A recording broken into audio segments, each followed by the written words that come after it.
नमस्कार, मी विक्रांत शिंदे. पुढारी न्यूजच्या पुढारी एक्सप्लेनर या विशेष कार्यक्रमामध्ये तुम्हा सगळ्यांचं स्वागत करतो. खरं तर आजच्या आपल्या या व्हिडिओचा विषय आहे तो म्हणजे मुख्यमंत्री एकनाथ शिंदे यांचे जे विद्यमान खासदार आहेत त्यांना कोणत्या खासदारांना आतापर्यंत तिकीट मिळालेलं नाही आणि त्या खासदारांच्या नाराजीमुळे मुख्यमंत्र्यांच्या भोवती नाराजीचं वलय तयार होतंय का, या विषयावर आपण खरं तर आज बोलणार आहोत. या विषयावर बोलताना सगळ्यात आधी जे नाव समोर येतं ते म्हणजे रामटेक लोकसभा मतदारसंघाचं कृपाल तुमाने. हे शिंदेच्या शिवसेनेचे विद्यमान खासदार आहेत, मात्र यंदा त्यांना तिकीट देण्यात आलेलं नाहीये. त्यांच्याऐवजी राजू पारवे जे काँग्रेसमधून शिंदेच्या शिवसेनेत त्यांनी प्रवेश केला, त्यांना तिकीट देण्यात आलं. त्याच्यामुळे बाहेरून आयात केलेले उमेदवार म्हणजे राजू पारवे हे काँग्रेसमधून शिंदेच्या शिवसेनेत आले आणि त्यांना तिकीट जाहीर करण्यात आलं, त्यांचा फॉर्म भरण्यात आला. त्यामुळे कुठेतरी कृपाल तुमाने यांच्यामध्ये नाराजी असं बोललं जाते. त्याच्यानंतर पुढे जाऊन या विषयावर बोलायचं झालं तर आणखी दोन नावं जी आहेत ती प्रामुख्याने घ्यावी लागतात, ज्यांच्या संदर्भात काल सुद्धा महत्वाच्या घडामोडी आपण पाहिल्या. त्या म्हणजे भावना गवळी आणि हेमंत पाटील. भावना गवळी या 2009, 2014 आणि 2029 या सलग 3 टर्म खरं तर यवतमाळ लोकसभा मतदारसंघातून खासदार राहिलेले आहेत. शिवसेनेमध्ये त्यांनी मोठं काम केलेलं आहे, अनेक वर्षांपासून त्या शिवसेनेसाठी काम करतायत. त्यामुळे त्या स्वतः इच्छुक होत्या, मात्र तसं झालं नाही. त्याऐवजी हेमंत पाटील जे हिंगोलीचे विद्यमान खासदार आहेत त्यांच्या पत्नीला खरं तर यवतमाळ लोकसभा मतदारसंघामधून राजश्री पाटील यांना तिकीट देण्यात आलं. त्याच्यामुळे भावना गवळी नाराज असल्याच्या चर्चा सुरू झाल्या. तर दुसरीकडे ज्यांच्या पत्नीला म्हणजे हिंगोलीचे विद्यमान खासदार जे आहेत हेमंत पाटील यांच्या पत्नीला यवतमाळमधून तिकीट देण्यात आलं, मात्र हिंगोलीमध्ये मात्र हेमंत पाटील यांना तिकीट देण्यात आलेलं नाहीये. त्यामुळे त्यांच्या नाराजीचा मुद्दा आहे. ही दोन नावं झाली तर आणखी एक नाव जे समोर येतं ते म्हणजे नाशिकचे विद्यमान खासदार हेमंत गोडसे.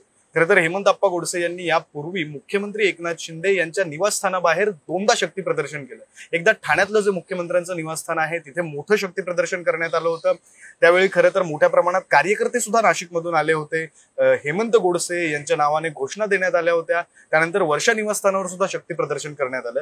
याच्या आधी सांगायचं झालं तर श्रीकांत शिंदे यांनी भर सभेमध्ये असं म्हटलं होतं की हेमंत गोडसे यांना तिकीट मिळणार अशा आशयाचं त्यांनी वक्तव्य केलं होतं, मात्र त्यांना तिकीट देण्यात आलेलं नाहीये, अद्यापपर्यंत घोषणा करण्यात आलेली नाहीये.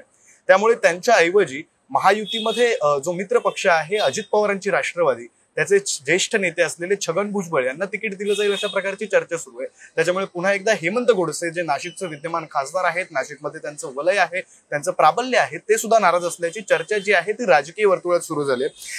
या व्यतिरिक्त एक नाव घ्यावं लागतं ते म्हणजे गजानन कीर्तीकर यांचं. मुंबई उत्तर पश्चिम लोकसभा मतदारसंघामधून ते विद्यमान खासदार आहेत, मात्र यंदाची निवडणूक ते लढवणार नाहीयेत. अगदी ते स्वतःच लढवण्यासाठी इच्छुक नाहीयेत असं जरी म्हणत असले तरी सुद्धा त्यामागे सुद्धा काही राजकीय समीकरण आहेत.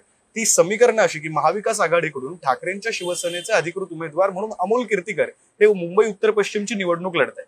त्याच्यामुळे अमोल कीर्तीकर हे गजानन कीर्तीकर यांचे सुपुत्र आहेत आणि त्यामुळे गजानन कीर्तीकर ही निवडणूक आपल्या मुलाच्या विरोधात लढू इच्छित नाहीत असा जो सुप्त आवाज आहे तो कुठेतरी मुंबई उत्तर पश्चिम या लोकसभा मतदारसंघामध्ये दोन्ही शिवसेनेच्या कार्यकर्त्यांमध्ये आपल्याला ऐकायला मिळतोय, अशी कुजबूज ऐकायला मिळते. त्याच्यामुळे गजानन कीर्तीकर सुद्धा निवडणूक लढवणार नाही. या पुढे जाऊन सांगायचं झालं तर खाली कोकणात गेल्यावर रत्नागिरी सिंधुदुर्ग हा जो लोकसभा मतदारसंघ आहे त्याच्यामधून शिंदेच्या शिवसेनेचे मंत्री असलेले उदय सामंत यांचे बंधू किरण भैया सामंत यांचं प्राबल्य सुद्धा आहे, त्यांचं वलय सुद्धा आहे आणि ते इच्छुक सुद्धा आहेत.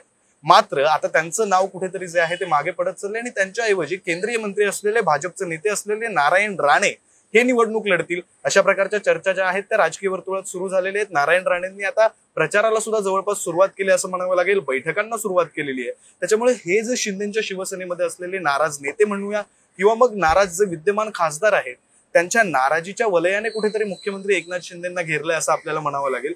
आता मुंबईचा विचार करायचा झाला तर मुंबईमध्ये आतापर्यंत ठाकरेंची शिवसेना म्हणजे जेव्हा शिवसेना संलग्न होती, मागची लोकसभेची निवडणूक झाली होती त्यावेळी शिवसेना एकत्र होती, तेव्हा शिवसेना 3 आणि भाजप 3 अशा प्रकारे निवडणूक लढली जायची. म्हणजे युतीमध्ये अशा प्रकारे जी जागांची वाटाघाटी असायची ती असायची. मात्र यावेळेस मात्र शिंदेच्या शिवसेनेला एक जी जागा आहे ती निश्चित करण्यात आलेली आहे, जिथून राहुल शेवाळे लढतायत. दुसरी जागा जी आहे ती मुंबई उत्तर पश्चिम सुटेल असा अंदाज वर्तवला जातोय. जरी ती सुटली तरी सुद्धा भाजप 4 आणि शिंदेची शिवसेना केवळ 2. त्याच्यामुळे मुख्यमंत्री एकनाथ शिंदे हे महायुतीमध्ये कुठेतरी बॅकफुटवर आलेत का अशी सुद्धा चर्चा जी आहे ती राजकीय वर्तुळामध्ये सुरू झालेली पाहायला मिळते. मात्र आत्ताच्या घडीची महत्वाची बाब ही की हे जे नाराज खासदार आहेत, विद्यमान खासदार, मग ते हेमंत गोडसे असतील, हेमंत पाटील असतील, भावना गवळी असतील, किंवा मग अगदी गजानन कीर्तीकर लढणार नाहीये, जरी त्यांनी ती स्वतःचीच इच्छा असली असं बोलून दाखवलं असलं तरी सुद्धा गजानन कीर्तीकर यांचं नाव सुद्धा आपल्याला यामध्ये घ्यावं लागतंय. त्यामुळे हे जे नाराज खासदार आहेत त्यांची नाराजी मुख्यमंत्री नेमकं कशा प्रकारे दूर करतायत हे पाहणं महत्वाचं असणार आहे.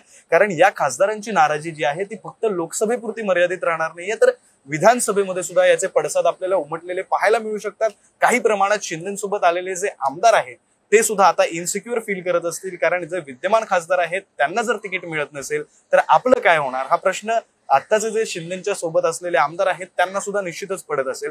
त्याच्यामुळे हे जे नाराजीचं वलय तयार झालंय ते वलय मुख्यमंत्री एकनाथ शिंदे नेमकं कशा प्रकारे भेदणार हे पाहणं जास्त महत्वाचं असेल.